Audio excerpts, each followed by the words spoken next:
Өөрөнгөө аймгийн Тархит сумын ерөнхий боловсролын сургуулийг үе үеийн төгсөгчдийн дунд шилжин явах цом гар бөмбөгийн тэмцээн амжилттай болж өнгөрлөө.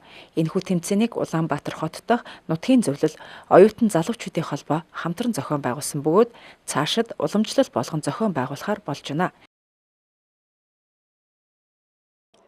Тэгэхээр өнөөдөр манай Өөрөнгөө аймгийн Тархит сумын нутгийн зөвлөл Улаанбаатар дахь оюутан залуучуудын холбоо хамтраад анх удаа Өөрөнгөө аймгийн ерөнхий боловсролыг төгссөн үе үеийн төгсөгчдийн төлөөлөлд орсон волейболын тэмцээнийг зохион байгуулж явуулж байна. Өнөөдөр энэ манай анхны энэ тэмцээнд нийтдээ 11 баг тамирчид оролцож байна. Тухайлбал 76 оны бас Бян шуудын спортын авраг болж байсан ийм бас багийн төлөөллүүд бас оролцож байгаад их баяртай байна.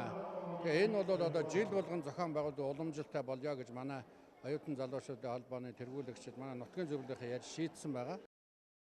Энэ удаагийн тэмцээнд нийт 11 баг тамирчид оролцсон бол 1-р байранд Батбаяр ахлагчтай 2008 оны төгсөгчид, 2-р байранд Алтан гэрэл ахлагчтай 2012 оны төгсөгчид, 3-р байранд Даштимбэрэл ахлагчтай баг төрүүлсэн байна. Шилдэг эрэгтэй тамирчнаар нар мандах, шилдэг эмэгтэй тамирчнаар амар жаргалнаар тус тэргүүлсэн байна. Тэргүүлсэн баг тамирчдад өргөмжлөл мөнгөн шагналаар шагнасан юм.